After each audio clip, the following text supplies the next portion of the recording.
जी सुनिए ना, लव म्यूजिक भोजपुरी चैनल को सब्सक्राइब करते समय लाल बटन को दबाना ना भूले। प्रेम से बोलिए डमरू वाले बाबा की।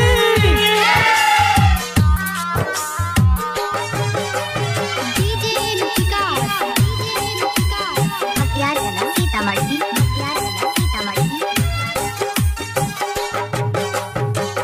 बाबा ये गो पूछो तानी रहुआ से बात हो, बाबा ये गो पूछो तानी रहुआ से बात हो।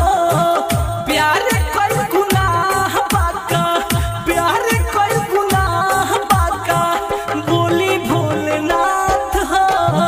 बाबा ये गो पूछो तानी रहुआ से बात हो, बाबा ये गो पूछो तानी। डीजे लुटिका हथियार वाला सीतामढ़ी, हथियार वाला सीतामढ़ी। कोरिनी हो रहुए से बाबा दी ना बताई, नाही तो रहुआ दर पे आज दीवाना ही मर जाए। हे बाबा ये दीवाना के साथ आज रहुए इंसाफ करी। हाँ कोरिनी हो रहुए से बाबा दी ना बताई, नाही तो रहुआ दर पे आज दीवाना ही मर जाए। रहुआ तो गौरा जी के, रहुआ तो गौरा जी के प्रेम में देनी साथ हो। बाबा ये गो पूछा तानी रहुआ से बात हो, बाबा ये गो पूछा तानी। डीजे लुटिका हथियार वाला सीतामढ़ी, हथियार वाला सीतामढ़ी। कहाँ जाई कुछ सूझत बाना, लोग मरता ताना। प्यार तो पूजा होवे केहू बुझत नहीं बाना।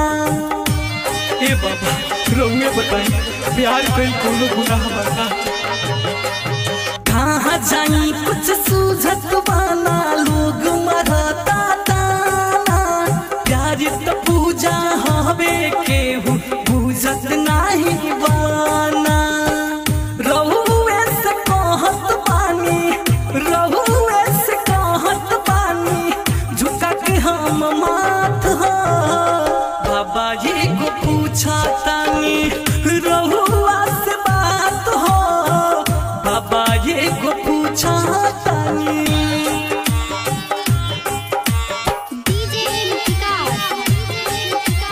हथियार वाला सीतामढ़ी, हथियार वाला सीतामढ़ी। पांडे जी तिसलोलन सागिर खोहे करो जोर के, भीमन सुजनिया संजीव भरले बाड़े आँखी में लोर के। हे बाबा साची न खतन हो। हाँ हाँ पांडे जी तिसलोलन अर्जुन कोहल करो जोर के, भीमन सुजनिया भोलू भरले बाड़े आँखी में लोर के। जान भी न जीना पाइबू, जान भी न जीना पाइबू, छूटी जे साथ हो। बाबा आज कहतनी दिलवा के बात हो, बाबा आज कहतनी दिलवा के बात